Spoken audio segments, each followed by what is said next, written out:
Welcome to news alerts. Andhra Pradesh లో cinema పరిశ్రమ అభివృద్ధి జరగనీయకుండా గత వైఎస్ఆర్సీపీ ప్రభుత్వం అడుగడుగునా అడ్డుకుందని ఎమ్మెల్యే గంటా శ్రీనివాసరావు మండిపడ్డారు. నిర్మాతలు కెఎస్ రామారావు, అశోక్ కుమార్లతో కలిసి ఆయన విశాఖలో మాట్లాడారు. వ్యవస్థలను పాడు చేసిన వారందరూ ఎన్నికల ఫలితాలు వచ్చాక తప్పుకుంటూ వస్తున్నారు. Film Nagar cultural centre association లో వ్యక్తులు స్వచ్ఛందంగా తప్పుకుంటే మంచిది. సినిమా ఇండస్ట్రీకి చెందిన వాళ్ళు ఉంటేనే అది అభివృద్ధి చెందుతుంది. ఒకవేళ అలా చేయకపోతే ప్రభుత్వం తగిన చర్యలు తీసుకుంటుందని హెచ్చరించారు. దాన్ని చేద్దామనుకున్న కమిటీ కాస్త పూర్తిగా మారిపోయి ఈ సినిమా ఇండస్ట్రీస్ కి ఏ మాత్రం కూడా సంబంధం లేని వ్యక్తుల చేతుల్లోకి ఈ కమిటీ వెళ్ళిపోయింది. ఈ కమిటీ వెళ్ళిపోయి చివరికి ఈ కమిటీ ఎలా అయిపోయిందంటే, రామారావు గారు వెళ్ళిపోయిన తర్వాత కొత్తగా ఏదైతే ఈ మెంబర్స్ 1630 జాయిన్ అయ్యారో, మీకు కావాలంటే ఆ డీటెయిల్స్ కూడా ఇస్తాను. చివరికి వాళ్ళ దగ్గర పనిచేసే డ్రైవర్స్, అటెండర్స్, అసిస్టెంట్లు, ఇటువంటి వాళ్ళు కూడా ఈ క్లబ్లో మెంబర్షిప్ చేశారు.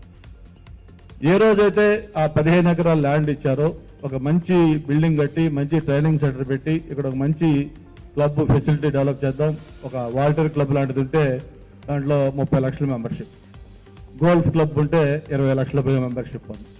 ఒక సామాన్యుడికి అందుబాటులో ఉండే విధంగా ఉంటుంది. వీళ్ళైతే కొంచెం మంచి యాక్టివిటీస్ కూడా డెవలప్ చేస్తున్న ఉద్దేశంతో మెంబర్స్ చాలా మంది వాలంటీర్గా చేరాలని చెప్పని చేరి దాదాపు 40 కోట్ల రూపాయల మెంబర్షిప్ ఫీజు ఇస్తే, ఇన్ని రోజులు కూడా వీళ్ళు ఏమీ చేయకపోగా దీన్ని మిస్యూజ్ చేసే పరిస్థితి తీసుకొచ్చారు.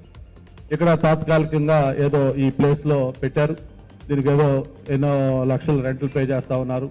దీని మీద ఎంత ఖర్చు పెట్టారు, ఏమైంది, మళ్ళీ దీనికేమో ఈ సినిమా క్లబ్కిను సినిమా ఇండస్ట్రీస్కి ఏం సంబంధం తెలియదు, కానీ మళ్ళీ దీనికి వైఎస్ఆర్ లాన్స్, ఈ క్లబ్ దీని పేరు కూడా వైఎస్ఆర్ లాన్స్ అని పెట్టారు. ఏదో ఎన్టీ రామారావు, ఏఎన్ఆర్, ఎస్వి రంగారావు, లేకపోతే ఇంకో 2 పేర్లు సినిమా వాళ్ళు పెట్టి బాగుండేది. వైఎస్ఆర్ లాన్స్, వైఎస్ఆర్కిను ఈ సినిమా క్లబ్కి సంబంధం తెలియదు. కానీ ఇక్కడ ఒక 8వ వింత ఏంటంటే, ఎక్కడా కూడా ఏ క్లబ్ కూడా లేని ఒక కొత్త కన్వెన్షన్ ఈ క్లబ్లో పెట్టారు. ఒక కమిటీ ఏదైతే ఉంటుందో అది శాశ్వత కమిటీ, అంటే పర్మనెంట్, ఇంకా ఫర్ ఎవర్ కమిటీ. అంటే కమిటీకి ఎలక్షన్లో ఏమి ఉండవు, శాశ్వత కమిటీ, లైఫ్ లాంగ్ వాళ్ళు ఉంటారు. ఓకే, కొంతమంది లైఫ్ లాంగ్ కోరికంటే ఒక అడుగు ముందుకేసి లైఫ్ లాంగ్ కాదు, ఎవరైనా ఆ వ్యక్తి చనిపోతే ఆ తర్వాత వాళ్ళ అబ్బాయి అంటే మళ్ళీ దానికి, అంటే ఇటువంటి వింతలు విడ్డూరాలతోటి ఈ కమిటీలో core committee, experts committee, management committee వాళ్ళ ఇష్టం ఎవరికి ఏది కావాలంటే దాన్ని పెట్టుకొని ఈ విధంగా చేసుకున్నారు. ఏదైతే ఎక్స్ట్రా కాన్స్టిట్యూషనల్ అథారిటీస్గా వ్యవహరించి ఇప్పుడు దాకా ఈ వ్యవస్థలంతా కూడా పాడు చేశారు. వాళ్ళందరూ కూడా ఒకటే నేను ఈ మీడియా మీటింగ్ ద్వారా ఒకటే నేను తెలియజేస్తా ఉన్నాను.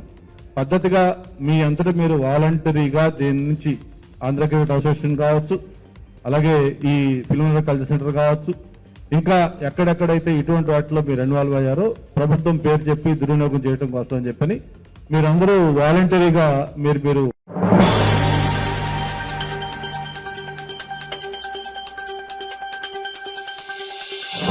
నెల రోజుల్లోగా మహిళలకు ఉచిత బస్సు ప్రయాణం సదుపాయం కల్పిస్తామని మంత్రి రాంప్రసాద్ రెడ్డి తెలిపారు.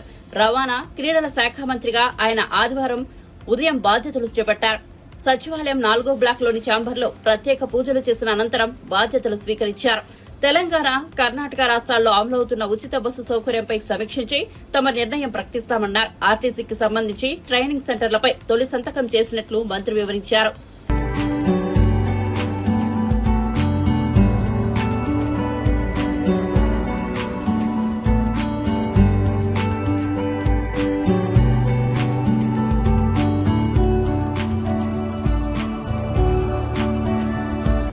అవకాశాన్ని నాకు కల్పించిన రాయచోటి ప్రజలకు, అలాగే పెద్దలు ముఖ్యమంత్రి వర్యులు నారా చంద్రబాబు నాయుడు గారికి, అలాగే మా యువ నాయకులు లోకేష్ బాబు గారికి, నా తరపున, మా కుటుంబం తరపున, తెలుగుదేశం పార్టీ తరపున మరొక్కసారి మీ ముందర ధన్యవాదాలు తెలియజేసుకుంటున్నా.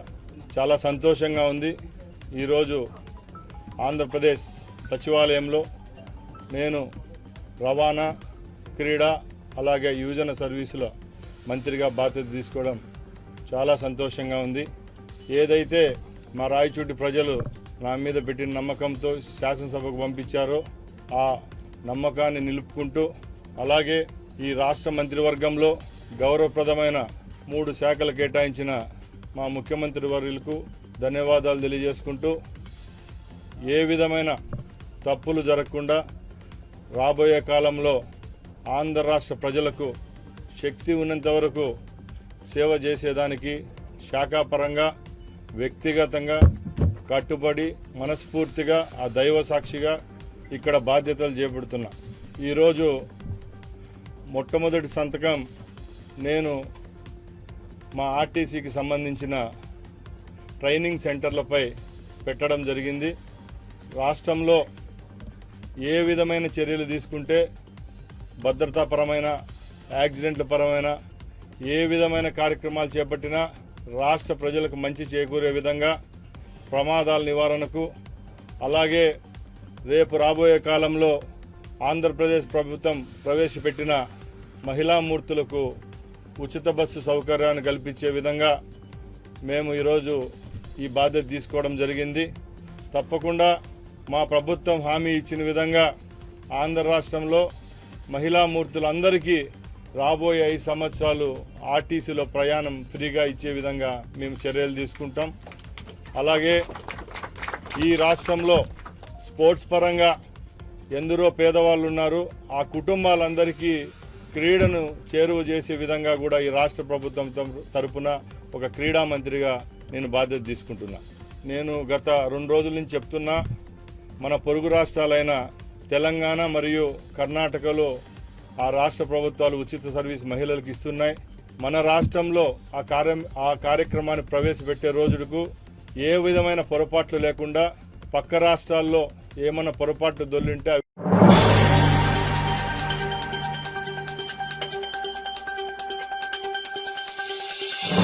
ఆంధ్రప్రదేశ్ కు ఆర్థికంగా సహాయ సహకారాలు అందించాల్సిందిగా కేంద్ర ప్రభుత్వాన్ని కోరినట్లు రాష్ట్ర ఆర్థిక మంత్రి పయ్యావుల కేశవ్ తెలిపారు. ఫ్రీ బడ్జెట్, జీఎస్టీ 53వ కౌన్సిల్ సమావేశంలో పాల్గొన్న అనంతరం ఏపీ భవన్లో ఏర్పాటు చేసిన విలేకరుల సమావేశంలో కేశవ్ మాట్లాడారు. రాష్ట్రానికి అందాల్సిన సాయంపై కేంద్రానికి నివేదిక అందజేశామన్నారు. ఆంధ్రప్రదేశ్ విభజన వల్ల వచ్చే ఆర్థిక సవాళ్లను అధిగమించడానికి గత ప్రభుత్వ హయాంలో గడిచిన 5 ఏళ్లలో ఆర్థికపరమైన తప్పులను సరిదిద్దడానికి కేంద్ర సహకారం రావాలని కోరామని తెలిపారు. పోలవరం ప్రాజెక్టు త్వరితగతిన పూర్తయ్యేందుకు సహకారం అందించాల్సిందిగా కోరామన్నారు. కేంద్ర ఆర్థిక శాఖ మంత్రి గారు ఏర్పాటు చేసినటువంటి సమావేశం ఒకటి ఉదయాన్నం, మధ్యాహ్నం జీఎస్టీ కౌన్సిల్ మీటింగ్ అదే ప్రాంతంలోనే జరగడం జరిగింది. సంబంధించినంత వరకు మనకు చాలా తక్కువ టైం, న్యూ గవర్నమెంట్ ఏర్పాటై జస్ట్ ఒక 1 వీక్ టైంలోనే మనం ఉన్న ప్రపోజల్స్ అన్నింటినీ కన్సాలిడేట్ చేసి రాష్ట్రం నుంచి మనకి ఏం కావాలి, ప్రధానమైనటువంటి అంశాలు ఏం కావాలి అనేటువంటిది ఒక ప్రపోజల్ రూపంలో సబ్మిట్ చేయడం జరిగింది. వాటిలో ప్రధానమైనటువంటిది మనకు రెగ్యులర్గా మనకున్నటువంటి సమస్య బైఫర్కేషన్తో వచ్చినటువంటి ఇబ్బందులు, దానివల్ల వచ్చినటువంటి ఫైనాన్షియల్ ఇష్యూస్ ఏవైతే ఉన్నాయో వాటిని అధిగమించడానికి, ప్లస్ రాష్ట్రంలో గత 5 ఏళ్లుగా జరిగినటువంటి ఫైనాన్షియల్ మిస్మేనేజ్మెంట్ వల్ల జరిగినటువంటి నష్టాన్ని సరిదిద్దేటువంటి ప్రయత్నం చేయడంలో వెసులుబాటు లభించేలా మనకు ఒక స్టేట్ డెవలప్మెంట్ అసిస్టెన్స్ కింద కొంత సహకారాన్ని అందించమని చెప్పేసి కేంద్ర ప్రభుత్వాన్ని కోరడం జరిగింది. దాంతోపాటు ఆంధ్రప్రదేశ్ రాష్ట్రానికి లైఫ్ లైన్గా భావించినటువంటి ప్రాజెక్టు, చంద్రబాబు నాయుడు గారు తన మనసంతా పెట్టి చేసినటువంటి ప్రాజెక్ట్ పోలవరం ఏదైతే ఉందో నేషనల్ ప్రాజెక్టుగా ఉంది. దాంట్లో ఉన్నటువంటి చిన్న కన్ఫ్యూజన్ అన్నింటినీ కూడా అధిగమించి గతంలో ఎట్లా అయితే పరుగులు పెట్టించారో ప్రాజెక్ట్ని అదే రకంగా తీసుకెళ్లడానికి రాష్ట్ర ప్రభుత్వం సిద్ధంగా ఉంది. చంద్రబాబు నాయుడు గారు ఇప్పటికే దాని మీద ఒక పర్యటన పూర్తి చేశారు. దానికి కావాల్సిన ప్రణాళికలు ఏర్పాటు చేసుకుంటారు. కాబట్టి పోలవరంకి సంబంధించినటువంటి వాటికి పూర్తి స్థాయిలో సహాయాన్ని అందించమని చెప్పి కోరుకోరాం. దెన్ క్యాపిటల్ బిల్డింగ్కి అసిస్టెన్స్ అందించమని, అంటే అమరావతి నిర్మాణానికి సహాయాన్ని అందించమని చెప్పి కూడా కేంద్ర ప్రభుత్వాన్ని కోరడం జరిగింది. దెన్ బ్యాక్వర్డ్ డిస్ట్రిక్ట్స్కి ఏవైతే ఉన్నాయో బ్యాక్వర్డ్ డిస్ట్రిక్ట్స్ కూడా అసిస్టెన్స్ అందించేటువంటి ప్రయత్నం చేయమని చెప్పి కోరడం జరిగింది. దెన్ ఇండస్ట్రియల్ ఇన్సెంటివ్స్ని అవకాశం ఉన్న చోటల్లో కూడా ఆ పర్టికులర్ సెక్టర్కి కానీ లేక జనరల్గా కానీ ఇండస్ట్రియల్ ఇన్సెంటివ్స్ని ఇవ్వడం అని చెప్పి కోరడం జరిగింది. Then industrial corridors and industrial parks, ఇప్పుడు ఏవైతే కొన్ని రోడ్ కారిడార్స్ని గవర్నమెంట్ ఆఫ్ ఇండియా టేకప్ చేస్తుంది, చెన్నై విశాఖపట్నం కోల్కతా కావచ్చు, లేకపోతే బెంగళూరు చెన్నై కావచ్చు, హైదరాబాద్ బెంగళూరు కావచ్చు, ఇట్లా మెగా ప్రాజెక్ట్స్ రోడ్ నెట్వర్క్ చేస్తున్న దగ్గర మనం ఇండస్ట్రియల్ క్లస్టర్స్ని ఏర్పాటు చేయమని చెప్పేసి ప్రతిపాదన.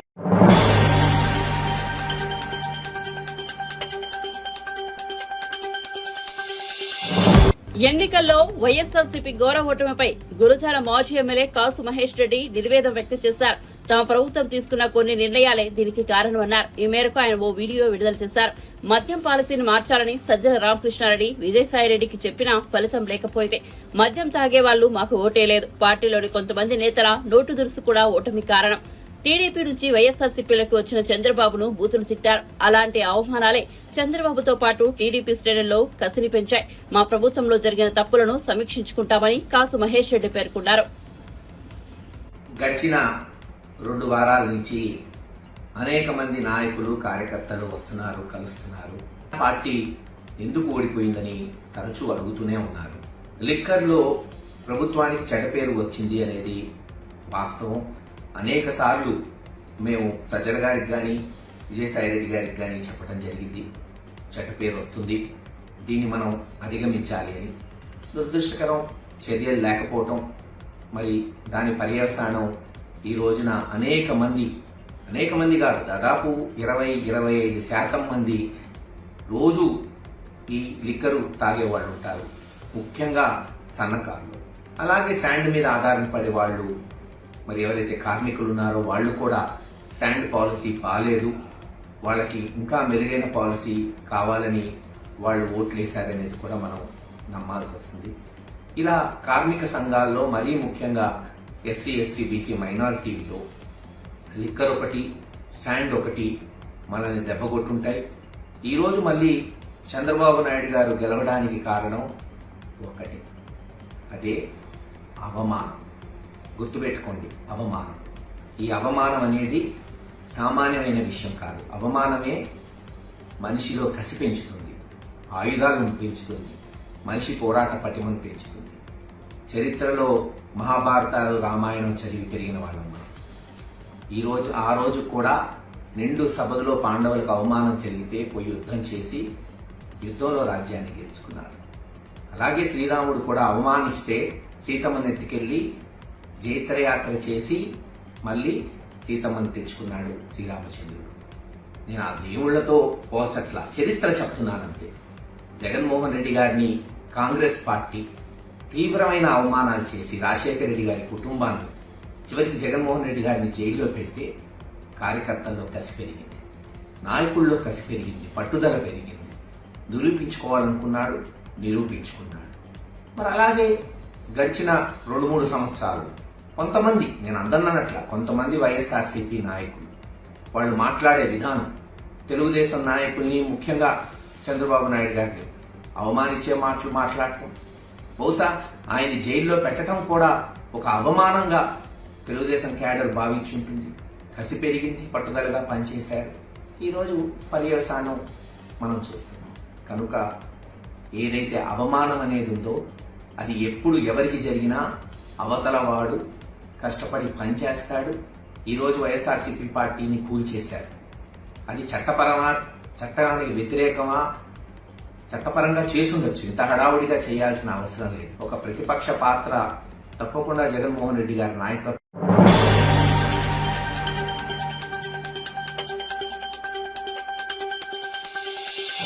Welcome to news alerts. కేంద్రం, ప్రపంచ బ్యాంకు నుంచి వచ్చిన నిధులను వైఎస్ఆర్సీపీ ప్రభుత్వం దారి మళ్లించడంతో గుంటూరు నగరంలో అభివృద్ది పనులు ఎక్కడికక్కడే నిలిచిపోయాయని కేంద్ర మంత్రి పెమ్మసాని చంద్రశేఖర్ అన్నారు. గుంటూరు నగరపాలక సంస్థ పరిధిలో నిలిచిపోయిన అభివృద్ది పనులపై మున్సిపల్ కమిషనర్ అధికారులు, ఎమ్మెల్యేలు నజీర్ అహ్మద్, కల్లా మాధవి, బూర్ల రామాంజనేయులతో పెమ్మసాని సమీక్ష నిర్వహించారు. నగరంలో త్రాగునీరు సరఫరా, అండర్ డ్రైనేజ్, రహదారులు, ఇతర పనులకు కేటాయించిన వందల కోట్ల గత ప్రభుత్వం దారి మళ్లించి ఖజానాను ఖాళీ చేసిందని ఆరోపించారు. దీంతో నగర వాసులకు అత్యవసరమైన మౌలిక వస్తువులు కల్పనకు కూడా నిధులు లేని దుస్థితి వచ్చిందన్నారు. Water, clean drinking water, underground drainage systems, అదేవిధంగా గుంతలు పడ్డ రోడ్లు, ఇవి కాకుండా అడిషనల్ ప్రాజెక్ట్స్, పార్కులు కానీ లేకపోతే వెజిటబుల్ కాంప్లెక్సెస్ కానీ ఫ్రూట్ కాంప్లెక్సెస్ కానీ ఇలా 4 కాంపోనెంట్స్గా ఓవరాల్ మేజర్ ఇష్యూస్ ఉన్నాయి. ఇవన్నీ 1 by 1 తీసుకొని వాటర్ కానీ అండర్ గ్రౌండ్ కానీ వీటన్నిటికీ సెంట్రల్ గవర్నమెంట్ ఫండ్స్ కొన్ని వచ్చినాయి, వరల్డ్ బ్యాంక్ ఫండ్స్ కానీ వాళ్ళు ఇవ్వాల్సిన డబ్బులన్నీ వాళ్ళు ఇచ్చారు. స్టేట్ గవర్నమెంట్లో లాస్ట్ 5 years ఆ ఫండ్స్ డైవర్ట్ అవ్వటం వల్ల, ల్యాక్ ఆఫ్ ఫండ్స్ వల్ల, అదేవిధంగా కాంట్రాక్టర్లకి ఉన్న గవర్నమెంట్ మీద నమ్మకం లేకపోవటం వల్ల చాలా టెండర్లు ఇన్కంప్లీట్గా అయిపోయినాయి. సో వీటన్నిటిని రివ్యూ చేసి ఎక్కడెక్కడ ఆగిపోయినాయి, ఏ కార్పొరేషన్లో చూసుకున్నా ఎక్కడ చూసుకున్నా కూడా స్టేట్ గవర్నమెంట్లో కానీ అన్ని డబ్బులన్నీ ఎంటీ చేసేసారు, చాలా డ్రా చేశారు లాస్ట్ మినిట్లో కూడా. ఈ ఫండ్స్ లేనప్పుడు ఇవి 2-3 సంవత్సరాలు 4 సంవత్సరాలు కొన్ని ప్రాజెక్టులు, ఇప్పుడు క్లీన్ డ్రింకింగ్ వాటర్ కానీ అండర్ గ్రౌండ్ డ్రైనేజ్ కానీ ఇవి 3-4 సంవత్సరాలు ఆగలేవు. ఆగలేనప్పుడు ఏ విధంగా ఆల్టర్నేట్ సోర్సెస్ ఆఫ్ ఫండింగ్ మనం తెచ్చుకోవాలి, వాటికి ఉన్న మెకానిజమ్స్ ఏంటి, బ్రెయిన్ స్టార్మింగ్ చేసుకున్నాం, కొన్ని ఐడియాస్ జనరేట్ చేసాం. కమిషనర్ గారు వాటన్నిటి మీద వర్క్ చేసి ఈ ప్రాజెక్టులకి కొత్త డిపిఆర్లు తయారు చేయటం, లేదంటే ఆల్టర్నేట్ డిపిఆర్లు తయారు చేయటం, అవన్నీ వారు చేస్తారు. అవి కూడా ఒక డిఫైన్డ్ టైం పెట్టుకున్నాం, ప్రతిదానికి 45 నుంచి 60 daysలో అవన్నీ వచ్చే విధంగా. తర్వాత ఇవన్నీ అయిపోయిన తర్వాత ఇంకొకటి, మాకు ఇక్కడ కౌన్సిల్ వచ్చేటప్పటికి వైఎస్ఆర్ కాంగ్రెస్ పార్టీకి సంబంధించినటువంటి మేయర్లు కానీ లేకపోతే కౌన్సిలర్లు కానీ వీళ్ళందరూ ఉన్నారు. మేము కొన్ని చేయాలనుకున్నా కూడా ఆ పొలిటికల్ విల్లు ఇవందరూ కలవకపోతే మళ్ళీ అధికారులు ఇబ్బంది పడేటువంటి పరిస్థితి ఉంది. దాన్ని ఎలా సాల్వ్ చేయాలని అదేవిధంగా వాళ్ళతో కూడా మాట్లాడతాము. వైఎస్ఆర్ కాంగ్రెస్ పార్టీకి సంబంధించిన వ్యక్తులు అందరం కలిసి ప్రజా సమస్యల మీద, ముఖ్యంగా పేదవాళ్ళు ఇబ్బంది పడకుండా వాళ్ళకి ఎంత సాధ్యమైతే అంత తొందరగా ఎలా చేయాలనే దాని మీదే ఎంటైర్ బ్రెయిన్ స్టార్మింగ్ జరిగింది.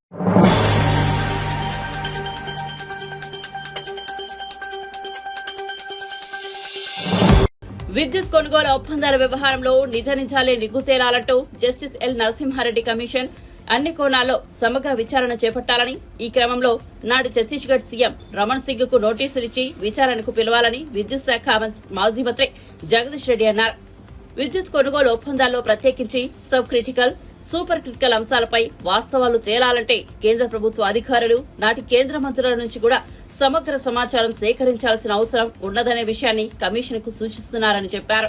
మీరు ఒక నిర్ణయానికి వచ్చే ముందు అందరి మాటలు విన్నప్పుడే, అందరి అభిప్రాయాలు తీసుకున్నప్పుడే సమగ్రంగా ఉంటుంది. లేదు మీరు సగం ఇది చేస్తే దాని సమగ్రమైన విచారణ అన్నారు.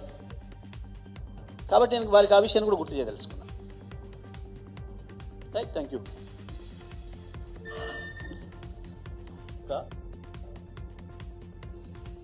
తప్పించుకునే ప్రయత్నాలు చేస్తూ,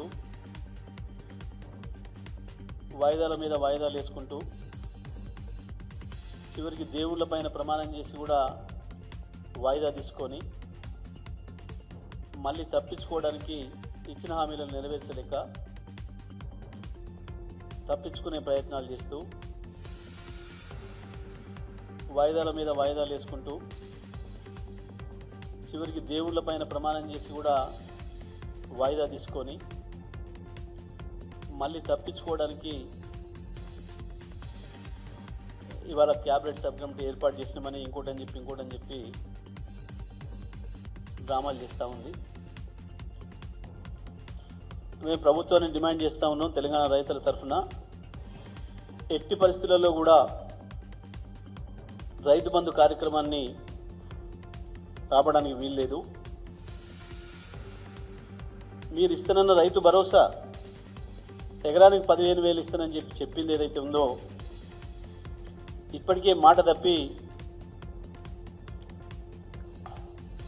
మొన్న వేసంగిలో రైతు బంధే ఇచ్చిండ్రు, రైతు భరోసా ఇస్తున్నామని చెప్పి అబద్ధం చెప్పారు. రైతు భరోసా ప్రారంభం చేసినామని చెప్పి స్వయంగా ముఖ్యమంత్రి గారు మాట్లాడారు. మరి మీరు చేసింది రైతు భరోసా అయితే మళ్ళీ వాళ్ళ ఎందుకు దానిపైన క్యాబినెట్ సబ్ కమిటీ వేస్తున్నట్టు? క్యాబినెట్ సబ్ కమిటీ యొక్క ఉద్దేశం ఏంటి? మేము ప్రారంభం చేసామని చెప్పి అట్టహాసంగా మీరు అందరూ కూడా, మేము ఆనాడు చెప్పినాం మీరు చేసేది రైతు భరోసా కాదు, రైతు బంధును కొనసాగిస్తున్నారు, కేసీఆర్ గారు ఇచ్చిన రైతు బంధును కొనసాగిస్తున్నారు అని చెప్పినాం. మేము ఇవాళ మళ్ళీ డిమాండ్ చేస్తున్నాం, వెంటనే ఈ పాటికి రైతు బంధు వేయాల్సి ఉండే. మేము రైతు బంధు ప్రారంభం చేసిన మొదటి రోజు నుండి కూడా ప్రతి సంవత్సరం జూన్ చివరి నాటికే రైతు బంధు మొత్తం రైతుల ఖాతాల్లో వేసినాం. జూన్ 2వ వారంలో మొదలుపెట్టి 3వ వారం లేదా 4వ వారం ఎప్పుడు కూడా దాటనిలేదు మేము. ఇప్పుడు కూడా రుణమాఫీతో సంబంధం లేకుండా రుణమాఫీ ఆగస్టు 10 లోపల చేస్తామని చెప్పిండ్రు. దేవుళ్ళ మీద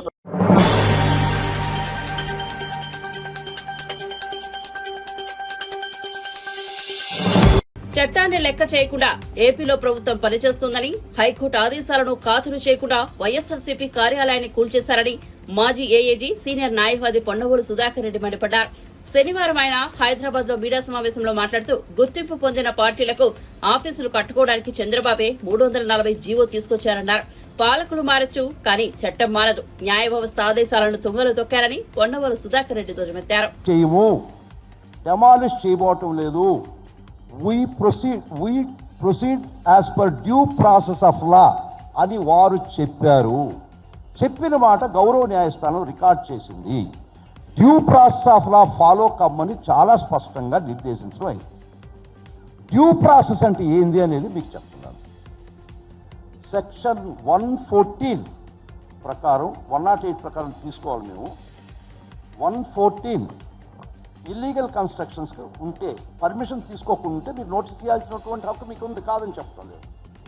దాన్ని మించి section 115 of CRDA act, section 115 చాలా ముఖ్యమండి, మీకు కాపీ కూడా ఇస్తాను. అది ఒకసారి చూడండి.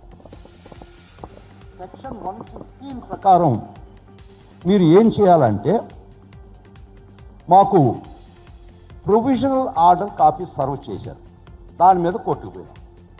దాంతో ప్రొవిజనల్ ఆర్డర్ బేస్ చేసుకొని మీకు డెమాలిష్ చేసే హక్కు లేదు. సెక్షన్ 115 సిఆర్డిఏ యాక్ట్ ఏం చెప్తుందంటే, అంటే డ్యూ ప్రాసెస్ ఆఫ్ లా వాళ్ళు ఫాలో కానటువంటిది. వాళ్ళు కోర్టులో చెప్పింది due process of law follow అవుతామని చెప్పారు. సెక్షన్ 115 కింద మా ఎక్స్ప్లెనేషన్ అడగాల. మేము ఎక్స్ప్లెనేషన్ ఇవ్వడం కూడా జరిగింది. ఆ ఎక్స్ప్లెనేషన్ మీకు నచ్చకపోతే, ఆ ఎక్స్ప్లెనేషన్ మీకు ఇష్టం లేకపోతే మీరు ఫైనల్గా కన్ఫర్మేషన్ ఆర్డర్ అని 115 ప్రకారం ఇవ్వాలా. మరలా confirmation order as per section 115 CRDA act. Section 115 confirmation order ఇచ్చిన తర్వాత మరలా మాకు టైం ఇవ్వాలి. ఆ టైంలో మా ఎక్స్ప్లెనేషన్ మళ్ళా తీసుకోవాలి. తీసుకున్న తర్వాత మీరు దాన్ని నచ్చకపోతే, మీకు అది ఇష్టం లేకపోతే మీరప్పుడు డెమాలిషన్కి ఆర్డర్ చేయొచ్చు. ఇమ్మీడియట్గా మాకు ట్రిబ్యునల్కి పోయే హక్కు ఉంది. 116 ప్రకారం సిఆర్డి యాక్ట్ ప్రకారం ట్రిబ్యునల్కి పోయి స్టే ఇస్తే అప్పుడు కూడా మీకు డెమాలిష్ చేసే అధికారం లేదు, ట్రిబ్యునల్లో కేసు తేలిందాకా. ఇది డ్యూ ప్రాసెస్ ఆఫ్ లా. మీరు ప్రొవిజనల్ ఆర్డర్ ఇచ్చి మా ఎక్స్ప్లెనేషన్ తీసుకొని నిన్న కోర్టుకు పోయిందాక అదే జరిగింది.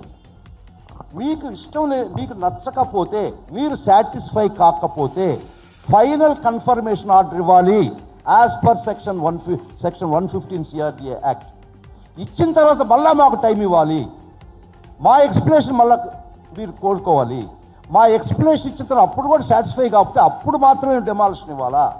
మరలా మాకు ట్రిబ్యునల్కి పోయే హక్కు ఉంది. ట్రిబ్యునల్కి పోయిన దాకా మీరేం చేయకూడదు. ఇది చట్టం నిర్దేశిస్తుంది. అదే కోర్టు వారు చెప్పారు. మీకు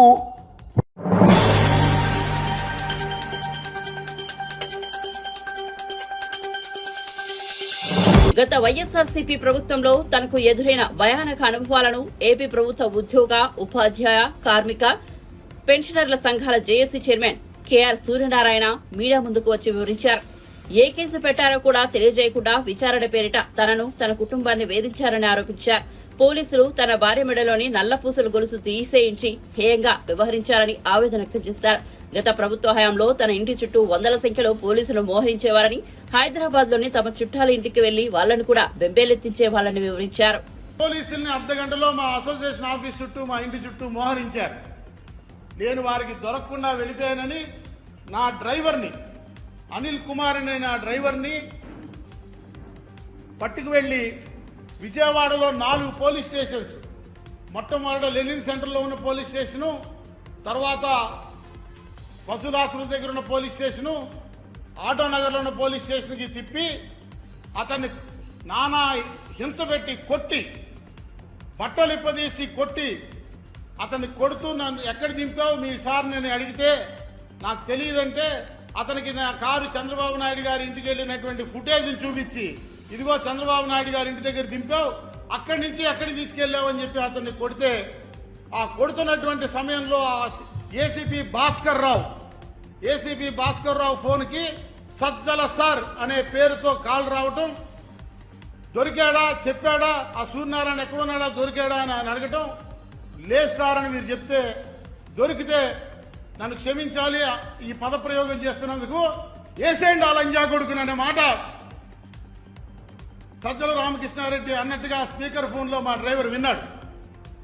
అంటే ఉద్యోగుల జీతాలు పెన్షన్లు ఇవ్వండి, మా సొమ్ము మాకు చెప్పకుండా దొంగతనం చేసేయకండి అని అడిగితే చంపేయమనేటువంటి పరిస్థితి ఆనాడు ఈ రాష్ట్రంలో ఉంది. అక్కడి నుంచి మరలా నేను అజ్ఞాతంలోకి వెళ్ళటం, కింది కోర్టులో నాకు యాంటిసిపేటరీ బెయిల్ రాకపోతే, హైకోర్టులో రాకపోతే, సాక్షాత్తు హైకోర్టు జడ్జి గారే ఓపెన్ కోర్టు హాల్లో మై హ్యాండ్స్ ఆర్ టైడ్, నా చేతులు కట్టివేయబడి ఉన్నాయని వ్యాఖ్యానించారంటే ఆనాడు ఈ రాష్ట్రంలో పరిస్థితి ఏంటో అర్థం చేసుకోవాలి. ఇది నేను ఎవరి మీద అభియోగం చేయటంలా, ఇట్ ఈస్ ఆన్ రికార్డ్. ఆనాడు కోర్టు హాల్లో ఉన్న అందరూ కూడా విన్నారు ఈ విషయం. తదనంతరం నేను సుప్రీంకోర్టులో యాంటిసిపేటరీ బెయిల్కి వెళ్తే నాకు ఇంటీరియం యాంటిసిపేటరీ బెయిల్ మంజూరు చేస్తూ సుప్రీంకోర్టు డివిజన్ బెంచ్ సెప్టెంబర్ 15వ తారీఖు నాడు we know what is happening in Andhra Pradesh అనేటువంటి వ్యాఖ్యానం చేసిన విషయం దేశం మొత్తం చూసింది. ఆంధ్రప్రదేశ్ రాష్ట్రంలో జరుగుతున్నది ఏంటో మాకు తెలుసు అని నా ముందస్తు యాంటిసిపేటరీ బెయిల్ని వ్యతిరేకించినటువంటి ప్రభుత్వ ప్లేడర్ సమక్షంలో ఆనాడు సుప్రీంకోర్టు వ్యాఖ్యానించింది. ఇంకా దారుణమైన విషయం ఏంటంటే, నా సుప్రీంకోర్టులో యాంటిసిపేటరీ బెయిల్ రాకుండా ఉండడానికి ప్రభుత్వం 25 లక్షల రూపాయలు అధికారికంగా ఖర్చు పెట్టింది. రంజిత్ కుమార్ అనేటువంటి ఒక సీనియర్ అడ్వకేట్ని ఎంగేజ్ చేసి ఆయనకి అపీరెన్స్కి 7.5 లక్షల రూపాయలు మంజూరు చేస్తూ జీవో ఇచ్చింది. ఆయన 4 సార్లు అపీర్ అయ్యి ఆ సొమ్మును తీసుకున్నారు. దానిలో 10% ఏఓఆర్కి చెల్లించాల్సి ఉంటుంది విధాన నిర్ణయం ప్రకారం.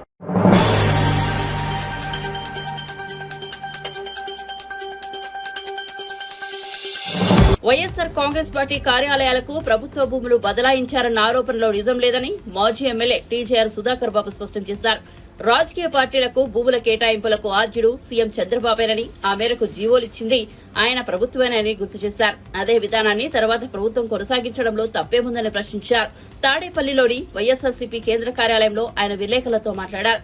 రాజకోటలు కట్టుకున్నారని, వైఎస్ జగన్ కు ప్యాలెస్లు పిచ్చి పట్టిందంటూ టీడీపీ విమర్శించడంపై తీవ్రస్థాయిలో దుర్బెత్తారు.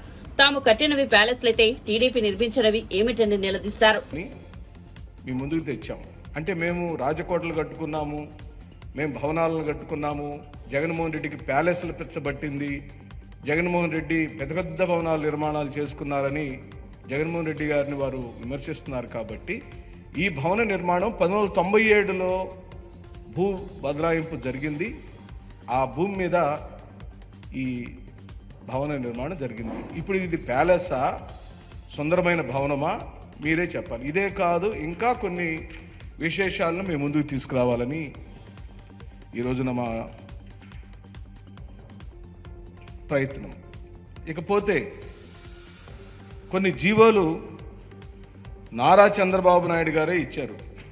నేను ఒక్క మాట కూడా ఈ రోజున అబద్ధం చెప్పడానికి వీలే లేదు. సవివరంగా జీవో నెంబర్లతో సహా, తేదీలతో సహా కేటాయించిన భూములు, ఆ భూములలో నిర్మాణం చేసిన తెలుగుదేశం పార్టీ కార్యాలయాలను ఈ ఆంధ్ర రాష్ట్ర ప్రజలకు, ఈ ప్రపంచంలోని తెలుగు వాళ్ళందరికీ తెలియాలని మేము ముందుకొచ్చాము. ఓ 2-3 రోజుల నుంచి దారుణమైన దాడి జరుగుతుంది జగన్మోహన్ రెడ్డి గారి వ్యక్తిత్వం పైన, ఆయన యొక్క నిర్ణయాలపైన, మా పార్టీ పైన. ఈ రోజున మీరు గమనించండి, నారా చంద్రబాబు నాయుడు గారు 2014 నుంచి 2019 కాలంలో పరిపాలించే సమయంలో రాజకీయ పార్టీలకు భూములు కేటాయించడం కోసం 2016 జూలై 21 నాడున టీడీపీ ప్రభుత్వం జీవో జారీ చేసిన మాట నిజమా కాదా? దయచేసి తెలుగుదేశం పార్టీ వాళ్ళు, మమ్మల్ని విమర్శిస్తున్న వాళ్ళు ఈ జీవోను 2016లో జూలై 21వ తారీఖు నాడు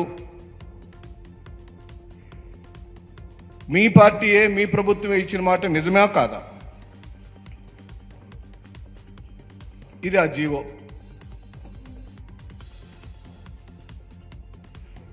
2016లో ఇచ్చిన జీవో ఆధారంగా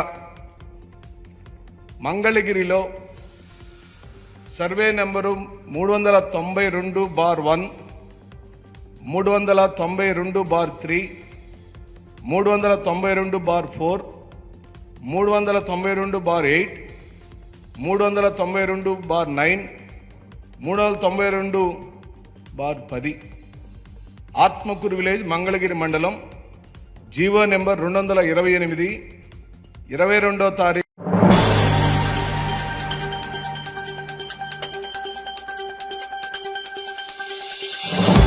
తిరుమల శ్రీవారిని ఏపీ హోంమంత్రి అనిత, టీడీపీ ఎమ్మెల్యేలు వేరువేరుగా దర్శించుకున్నారు. ఆదివారం వీఐపీ ప్రారంభ విరామ దర్శన సమయంలో స్వామివారి సేవలో పాల్గొన్నారు. టీటీడీ అధికారులు, మంత్రి అనిత కుటుంబ సభ్యులు ఎమ్మెల్యేలకు స్వాగతం పలికి దర్శన ఏర్పాట్లు చేశారు. దర్శనానంతరం రంగనాయకుల మండపంలో ఆశీర్వచనం చేసి స్వామివారి తీర్థ ప్రసాదాలను వారికి అందజేశారు. ఈ సందర్భంగా ఆలయం వెలుపల వారు మీడియాతో మాట్లాడారు. నిజంగా ప్రజలందరూ కూడా ఊపిరి పీల్చుకునే పరిస్థితి, సమయం ఆ దేవదేవుడు ఇచ్చినందుకు కృతజ్ఞతగా ఈరోజు ఇక్కడికి వచ్చి దర్శనం చేసుకోవడం జరిగింది. ఆంధ్రప్రదేశ్ ప్రజలందరూ కూడా లాస్ట్ 5 ఇయర్స్లోనే పడిన కష్టాలు మళ్ళీ తిరిగి పడకుండా కంపల్సరిగా చంద్రబాబు నాయుడు గారి ఆధ్వర్యంలో, పవన్ కళ్యాణ్ గారి నాయకత్వంలో, లోకేష్ బాబు గారి నాయకత్వంలో, ఎన్డీఏ అందరి నాయకత్వంలో కూడా ఆంధ్రప్రదేశ్ మంచిగా అభివృద్ధి పదంలో ముందుకెళ్తుంది. At the same time Chandrababu Naidu గారు ఎంతో నమ్మి ఆ దేవదేవుని ఆశీస్సులు తన హోమ్ మినిస్ట్రీ కూడా ఇవ్వడం జరిగింది. నా మీద పెట్టిన గురుతర బాధ్యతని ఎట్టి పరిస్థితుల్లోని ఎక్కడ నిర్లక్ష్యం లేకుండా నిర్వహిస్తానని మనస్ఫూర్తిగా తెలియజేసుకుంటున్నా. మీ అందరికీ తెలుసు ఎంత స్పీడ్గా ఉందో మన హోమ్ డిపార్ట్మెంట్ కూడా. మొన్నే చీరాల్లోని ఒక అమ్మాయిని అతి దారుణంగా హత్య చేయడం జరిగింది, రేప్ అండ్ మర్డర్ జరిగింది. ఆ జరిగిన వెంటనే చంద్రబాబు నాయుడు గారు స్పందించి నన్ను అక్కడికి పంపించడం జరిగింది. వితిన్ అవర్స్లో నేను అక్కడికి వెళ్ళి ఆ ఘటనా స్థలాన్ని అదంతా చెప్పి పోలీస్ డిపార్ట్మెంట్ వాళ్ళకి కూడా 48 గంటలు నేను వాళ్ళకి టైం ఇవ్వడం జరిగింది. కానీ వాళ్ళు డిపార్ట్మెంట్ వాళ్ళు కూడా చాలా మంచిగా 36 అవర్స్లోనే నిందితులు ఎవరైతే ఉన్నారో వాళ్ళని పట్టుకొని ఈరోజు వాళ్ళందరినీ అరెస్ట్ చేయడం కూడా జరిగింది. అంటే ఈ గవర్నమెంట్లో ఆడపిల్లల రక్షణ ఎంత స్పీడ్గా ఉంటుంది, ఆడపిల్ల ఎంత భరోసాగా బతకొచ్చు అన్న విషయం చెప్పడానికి ఇదొక ఉదాహరణగా చెప్పొచ్చు. సంఘటన జరగకుండానే చూసుకోవాల్సిన బాధ్యత కూడా మా మీద ఉంది. అట్ ద సేమ్ టైం గంజాయి, డ్రగ్స్ని కూడా నిర్మూలించాల్సిన బాధ్యత కూడా మా మీద ఉంది. లాస్ట్ 5 సంవత్సరాలు వాళ్ళు పూర్తిగా గాలికి వదిలేశారు. ఇప్పుడు మేము అదంతా కూడా స్టిమ్యులేట్ చేసి ఒక 100 days ప్రోగ్రామ్ పెట్టుకొని రాబోయే కాలంలో డెఫినెట్గా గంజాయిని, డ్రగ్స్ని కూడా కంపల్సరీగా నిలువరిస్తాం. శాసనసభ్యుడిగా 3వసారి పెద్దాపురం నియోజకవర్గం గెలుపొందాను. స్వామివారి దర్శనం చేసుకోవాలని చెప్పి ఈరోజు రావడం జరిగింది. మరి స్వామివారి గురించి మనందరికీ తెలుసు, ఆయన మహానుభావుడు, చంద్రబాబు నాయుడుకి ఇష్టుడు. ఈ ప్రభుత్వం, తెలుగుదేశం ప్రభుత్వం వచ్చింది, చంద్రబాబు నాయుడు గారి ఆధ్వర్యంలో ఈ గూడంతా కూడా డెవలప్మెంట్ అవుతుంది, అభివృద్ధి చెందుతుంది, సంక్షేమం చేస్తాయి, అన్ని వర్గాల ప్రజల్ని కూడా మరి ఆదుకునే పరిస్థితి ఈరోజు చంద్రబాబు నాయుడు గారి ఆలోచన. అదే ఆలోచనతో ఈ గుడి పూర్తిగా డెవలప్ అవుతుందని చెప్పి మేము అందరం కూడా ఆశిస్తున్నాం. అలాగే భక్తులకు కూడా దర్శనాలు కూడా ఎక్కువ మంది దర్శనాలు చేసుకునే విధంగా ప్రభుత్వం కూడా చర్యలు తీసుకుంటుంది. అలాగే సామాన్యులకి ప్రాధాన్యత ఇవ్వడం జరుగుతుంది. 5 కోట్ల మంది ప్రజల యొక్క ఆకాంక్ష అభివృద్ధి, సంక్షేమం జరగాలని, అమరావతి, పోలవరం పూర్తి కావాలని, ప్రజలకు నచ్చినటువంటి ప్రజాపాలన అందించాలని ఏదైతే ప్రజలు కోరుకుంటున్నారో అటువంటి పాలన 12వ తారీఖు ప్రమాణ స్వీకారం జరిగినప్పటి నుంచి మార్పు చూస్తూ ఉన్నారు. జగన్మోహన్ రెడ్డి ఏ విధంగానైతే 5 ఏళ్ల పరిపాలనలో ప్రజలు విసిగి వేసారి స్వాతంత్రం వచ్చినాక ఎప్పుడూ రానంత మెజారిటీలు అనేక నియోజకవర్గాల్లో 93% సీట్లు కూటమి గెలవటం అనేటువంటి చరిత్రలో ఇదే నాకు తెలిసినంత వరకు. స్వాతంత్రం వచ్చిన తర్వాత ఇంత పర్సంటేజ్ రావటం, స్వాతంత్రం వచ్చినాక అనేక నియోజకవర్గాల్లో ఎన్నడూ లేనంత మెజారిటీ రావటం. దీనికి కారణం ఏంటంటే 5 ఏళ్ల పాలన మీద విసిగి వేసారటం, తీసుకున్నటువంటి నిర్ణయాలన్నీ ప్రజల ఆమోదం లేకపోవటం వల్లే ఈ యొక్క తీర్పు ప్రజలు ఇవ్వటం జరిగింది. ఏ నాయకుడు ఊహించింది, ఏ సర్వేలకి అందనటువంటి ప్రజానాడి ప్రజా తీర్పు వచ్చింది. కాబట్టి 5 కోట్ల మంది ప్రజల యొక్క ఆకాంక్షలు నెరవేర్చడమే చంద్రబాబు కూటమి ప్రభుత్వం. పవన్ కళ్యాణ్ కానీ బీజేపీ కానీ రాష్ట్రం సర్వతోముఖాభివృద్ధి చెందాలంటే కేంద్రం పూర్తి సహకారాన్ని అందించాలి. ఏదైతే ప్రతిష్ట కోల్పోయినటువంటి ఆంధ్రప్రదేశ్ తిరిగి ప్రతిష్ట